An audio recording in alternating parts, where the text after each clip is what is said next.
Buenas tardes, amantes de la historia. Un nuevo vídeo, igualmente por la noche. 11:38, 16 del 3 del 25, 2025. Seguimos. Julia Dorna, número 2. Liber Primus. Cómodo Antonino Pío. Félix Britannia. Bueno, comenzamos lo que es el primer capítulo, ¿no? Del comentado Elio Galeno, el redactor de la historia de Julia Dorna, en un diario secreto, por motivos personales, ¿no? Me imagino. Donde anotaría sobre los orígenes de Julia y sobre cómo Cómodo fue desarrollándose esa locura, ¿no? Esa locura que se puede ir presenciando si leemos todo lo que es el reinado, ¿no? No reinado, sino gobierno, ¿no? De Cómodo. Pues Elio Galeno lo va a ir narrando o redactando, más que narrando, redactando lo que es este arco de locura, este arco de frenesí, ¿no? Que va desencadenando en la locura total del emperador Cómodo, que como ya sabéis era un tío bastante peculiar, ¿no? Y enemigo de Julia Dorna, como nos comentó anteriormente Elio Galeno. Cito: Julia se curtió en una constante lucha por la supervivencia desde el principio de su llegada a Roma, siendo su primer enemigo tan formidable como brutal, refiriéndose a Cómodo. Enemigo formidable y brutal. Prueba de que lo digo son los muchos que perecieron en los últimos años del gobierno del Imperator Caesar Lucius Aelius Commodus Augustus Pius Felix Sarmaticus et caetera, etc.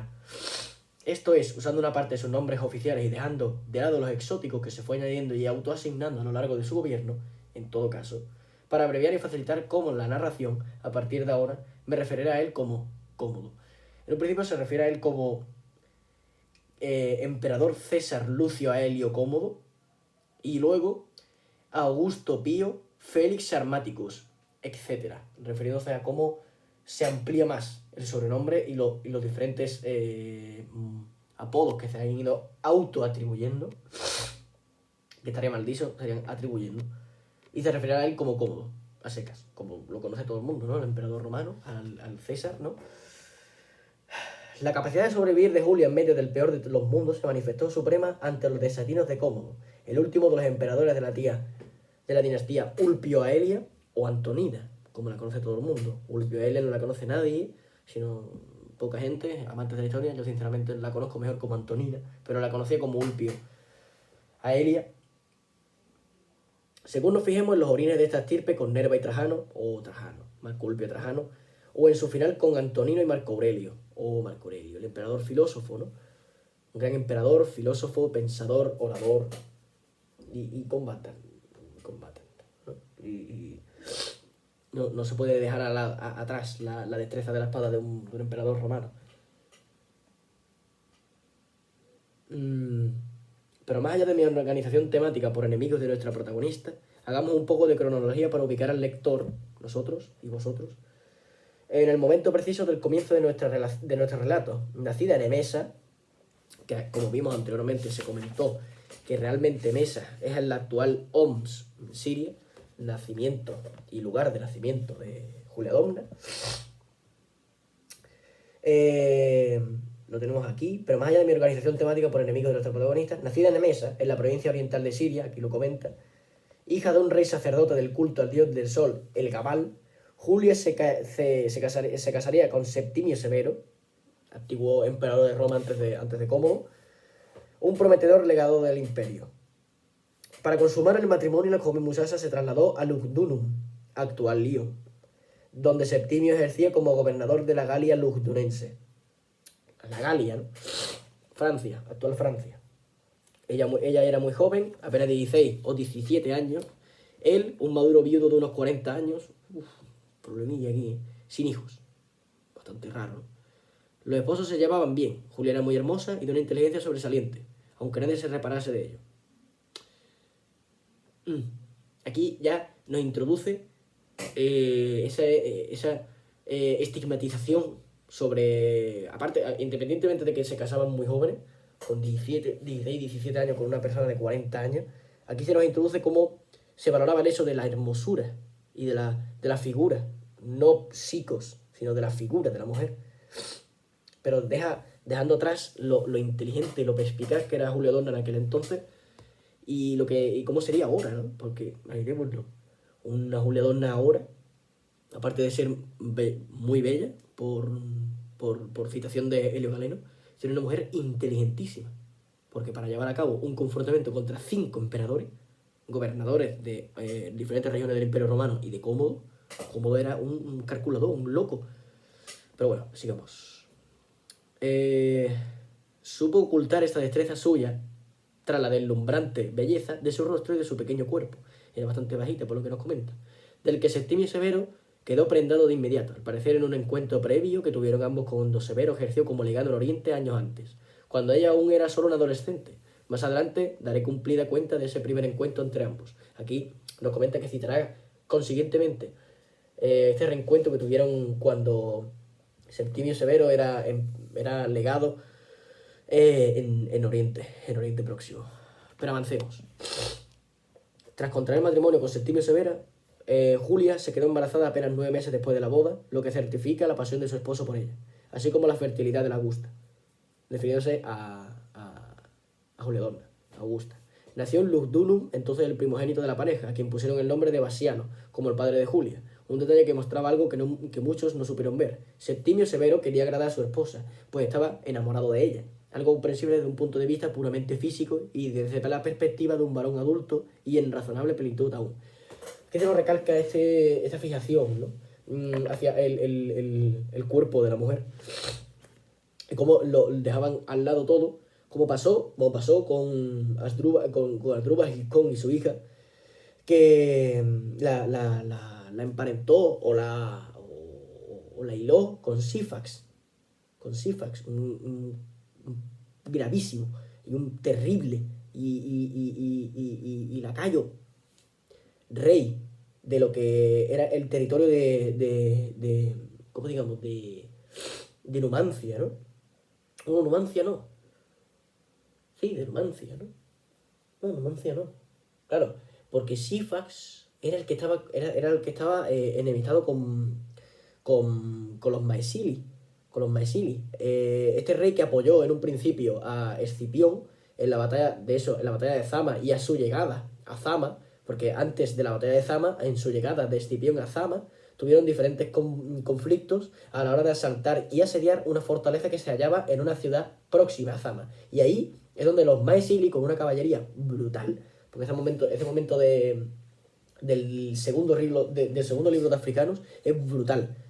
Cómo llega la caballería Maesili, llevada por el líder de estos, ¿no? El que estaba enemistado con Sífax, cuyo nombre mismo no recuerdo.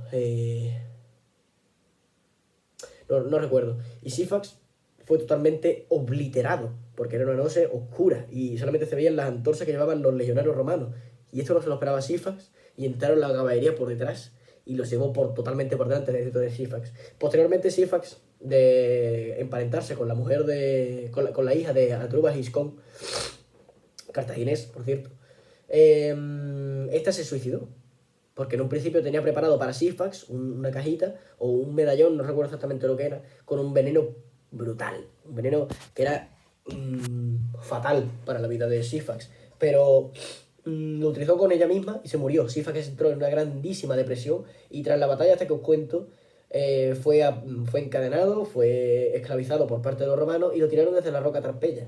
Cayó al suelo y se reventó, literalmente. A partir de ahí, batalla de Zama, victoria total de los romanos, victoria total, brutal de los romanos, y se acabó lo que era Aníbal. Aníbal se exilió a la ciudadela y allí se suicidó, dando su última frase haciendo alusión a la crisis y la desestabilización y la putrefacción que estaba contrayendo Roma hacia sus propios principios, de su soberanía y de su gobierno. Pero bueno, eso es otro tema aparte. Total, sigamos. En mi caso es diferente, pues conocí a la que le sería emperatriz Julia cuando yo ya tenía más de 60 años. Aquí se nos comenta que Helio Galeno tenía ya 60 palo cuando conoció a Julia Donda. Aún así recuerdo que su belleza hizo revivir en mis deseos carnales que creía no ya dormidos, sino muertos y enterrados. O sea que ya el tío despertó un deseo sexual, porque carnal, es sexual hacia la chiquilla. Sería hermosa para aquel entonces que ya un hombre de 60 años que para él mismo sus sentimientos carnales o sexuales estaban muertos y enterrados, despertó esta mujer. O sea que imaginaros el nivel de belleza que tendría la Augusta. No lo digo porque la emperatriz cayera en la frivolidad del flirteo o provocaran con sus ademanes ni con su vestido. Siempre fue prudente en su forma de conducirse, ya que fuera en la residencia de su esposo en público. No sé yo quién la acusa de llevar una vida lujuriosa como anexo tanto de sus enemigos hasta crear de ella una imagen tan falsa como extendida en muchos lugares del imperio. Bastante bien citado. ¿Será esa la idea que perviva de ella, la de los rumores y la maledicencia? ¿Quién sabe, no? Aquí en el Galena se nos comenta de cómo a la figura de Julia Donda se la iba a interpretar posteriormente de una forma mala, como dice aquí, maledicencia, mala, voraz, ¿no? De que se llamaba a los hombres con su físico y se recordaría de una manera mala a partir de los rumores, porque como ya sabéis que he comentado antes, se enfrentó a varios gobernantes y a varios emperadores y por lo visto los venció, ¿no? Pero ya veremos. Sin embargo, su capacidad de hechizar a los hombres no era fruto ni de frivolidad en su conducta ni erotismo fatuo. Era simplemente que hay mujeres de tal hermosura que, no importa cómo se adecen, ni qué ropa luzcan, irradian algo que obnula, que obnubila y obnubila. Julia siempre quiso utilizar esa baza con su esposo, incluso cuando aquello pudo suponer una guerra civil, descarnada y sin límites. Quizá tampoco ella tuvo alternativa, siempre se adelantaba a los acontecimientos y para Julia atacar primero era la mejor opción, y cuando lo hacía, no se le erraron en sus objetivos. Yo creo que actuó siempre en defensa propia, pero vuelvo a adelantar acontecimientos. Ciertamente es más difícil contar una historia como esta que es redactar uno de mis manuales de anatomía. Aquí recalca lo que digo en las anteriores páginas, de cómo el mero eso de poder redactar y su ambigua elección en resultado de esa intríngulis que le sale, sino que cuestiona, ¿no? Cómo redactar la historia de Julia Donda, si como una trilogía, como una cronología, o como eso de sucesos eventuales, ordenándolos por su importancia, ¿no? Y aquí se recalca: es más difícil contar una historia como esta que redactar uno de mis manuales de anatomía. Aquí lo que yo comento. El lector habrá de tener paciencia conmigo. Aquí ya da por eso Helio Galena, no sé si será una edición del propio Posteguillo, pero Helio Galena ya recalca que esto será leído, que esto será ya encontrado, su diario secreto. Explico mi aseveración anterior. En los círculos de poder de Roma, si no atacas tú primero, tus enemigos te aniquilan, en el sentido literal del término. Julia aprendió todo esto con rapidez. Lo que la critican no han querido entender que ella tan solo fue una alumna aventajada de los usos brutales de la lusa por el poder en Roma. Y eso que durante años la consideraron una extranjera, más ella lo solucionaría de forma definitiva. Pero volvamos a los últimos años de Cómodo para marcar el inicio propiamente dicho de nuestro relato. Tras su buena gestión en la Galia Lugdunense, a Septimio Severo lo nombraron procónsul en Sicilia. Esto es bastante importante, ya que después de ser un legado en Oriente, Septimio Severo iría a las Galias Lugdunense, lo que es hoy Francia, o como conocen algunos, el territorio de los francos posteriormente. Por su buena gestión allí, sería ascendido a procónsul en Sicilia, sur de Italia.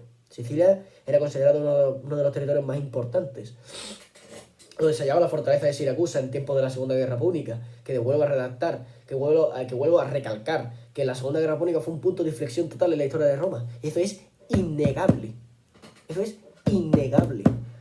Con la Segunda Guerra Púnica, comenzó la expansión de territorio por parte de Roma en lo que hoy se considera la península ibérica, Hispania, para aquel entonces. Se comenzó por el Levante español, se llevó por el sur, hoy Andalucía.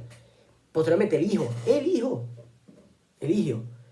de Publio Cornelio Escipión Africanus y Emilia Tercia, de una gran dinastía de cónsules en Roma, como fue Emilio Tercio, si no recuerdo mal, murió en la batalla de Cannas por un pedrazo de un hondero baleárico, concretamente. Se comenzaron asedio de Numancia